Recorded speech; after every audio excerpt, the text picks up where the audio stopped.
What's going on, Aces? Welcome back to the channel. Y'all know I'm getting caught up on all the must-see TV, and I'm really feeling this new show, Summer House, Martha's Vineyard. So the second episode leaves off where Phil comes into the house, and because he misses his flight, he's late and he doesn't arrive with the original cast.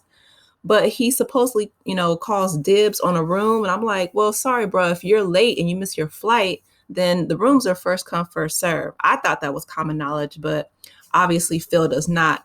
So he goes in the room that he, quote unquote, called dibs on, which is Nick's room by the pool table downstairs. He goes in Nick's bathroom and takes a number 2 and refuses to flush it. I mean, this dude is disrespectful. Like, I can't think of anything more disrespectful than that. It reminds me of the Johnny Depp Amber Heard situation where, she did that on his bed. Just completely, I don't know what people's thought processes are, but Phil came in that house loud and wrong. Like, he was talking about Preston's shirt being too small. He was getting in Amir's face. Jordan goes and tries to talk to him. And, he's like flirting with her. He's like, well, I'm a gentleman. And she's like, are you? Like, are you though? Like, you come in disrespecting everybody. He was getting in Alex's face. He was just going after every single person in the cast for no reason, So they ended up voting him off the island. Like, they voted him out, okay, for good reason. And yeah, I love Jordan, by the way. Like, she's like, are you? Like, dude, like, she was getting real. Because she said it was triggering. Like, her and Amir both have opened up to the fact that they can't stand bullies because they were bullied when they were younger. And I get that. I mean, when you get to a place where you're an adult, you don't tolerate bullies. I can't stand bullies either. I think that, it shows someone's deep-seated insecurities and fear and inadequacies to bully another person. But I'm really glad they got rid of Phil. He would have just been unnecessary toxic energy that the cast didn't need. However, I am kind of torn on Mariah, right? So basically, Mariah, she was telling Bria that she really didn't like her having Milo around, which is Bria's dog, animal support and emotional support animal. And the thing that really, caused them to have contention and problems was Mariah saw that somebody had washed Milo's, clothes or his dog stuff with the house towels, the good towels in the house. Mariah reminded me of somebody's auntie when she said that, but she's like, you got your dog stuff mixed in with our, good towels. And so what she was wrong at was she pushed the towels into Bria's chest, and she kind of pushed her backward a little bit. Now, do I think that she should have been removed from the house for that? No. But Bria said that she felt uncomfortable because Mariah essentially put her hands on her. It's like she pushed her back.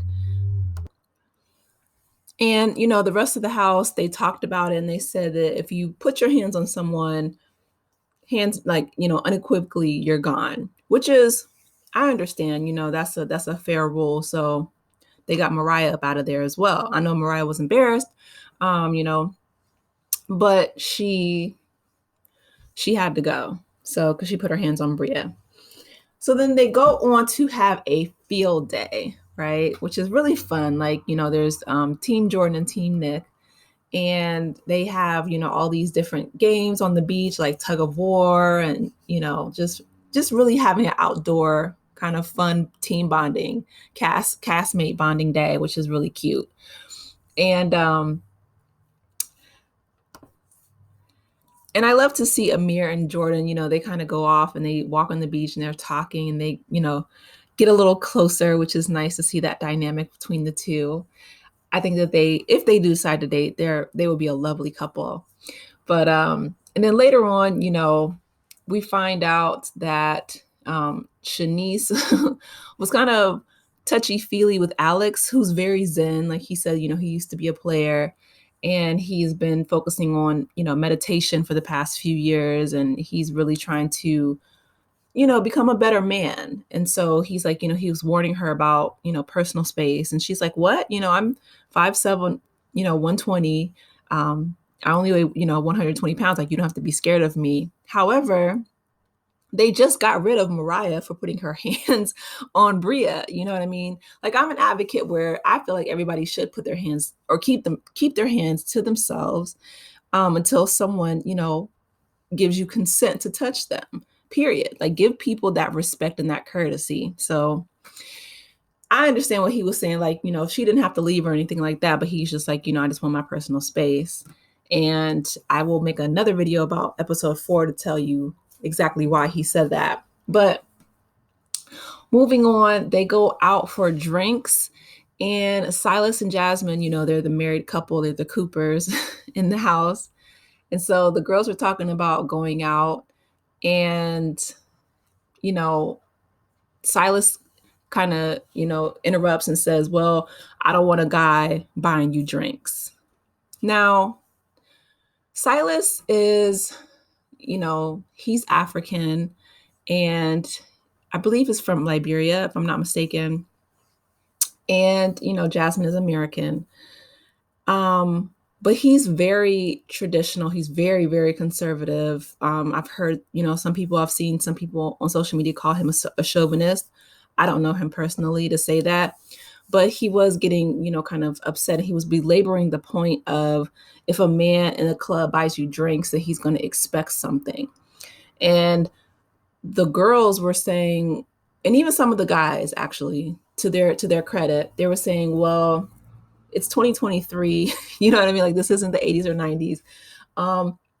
But if a man wants to buy you a drink, the woman's not obligated to, essentially go home with him or do anything, or to give them anything, right? Like, if you offer someone any gift, they're not obligated to reciprocate. You know what I mean? And so I just think that people were saying that he's controlling. I do think he's controlling. I don't know if it's out of fear. I don't know if it's from, a deep-seated root of insecurity. I don't know if it's just a cultural thing. It could be a combination of both. But, he had a problem with her going out, period, with Jordan, saying that, she was like the toxic friend in the house. And Jordan's like, no, that's how I eat. Like, I'm very, I'm well aware of my surroundings. And, she's like, I post anything on Instagram, or if I'm going out to a club, she was like, please believe I'm chasing a check. Like, I'm getting paid for that. And so with Jasmine, I feel like, even though, she cooks for, Silas every day, she's very that, traditional submissive white wife type role. Just even going out with her friends, and, the thought of someone even approaching Jasmine or buying her a drink upset Silas. And I feel like, that type of mindset, I mean, they weren't even saying anything about a guy buying a drink. They haven't even gone anywhere yet. They were sitting at the table drinking with, their castmates in the house. But he's creating hypothetical situations. And to me, that's dangerous. Like, for someone to, not only be upset with the things that have already happened, but are creating scenarios and situations in their mind that have not happened yet, that's problematic. So hopefully Jasmine had an opportunity to talk with Silas about that, and to tell him, to calm down, that it's not that big of a deal. Just because someone buys her a drink doesn't mean that they're expecting something from her, right? It could just be a nice gesture. And it may be, like I said, just a cultural difference. But that is my recap review of episode 3. Like I said, I'm really feeling this show. I'll make one for episode 4 here in a little bit. You guys drop down in the comments. Let me know your thoughts on the show and, everything that's going on in this episode. And I will talk to you later. Please be sure to like, share, and subscribe. Hit that like button, y'all. It's free, and it helps not only my channel, but yours as well. And I will talk to you later. Take care, aces. Bye.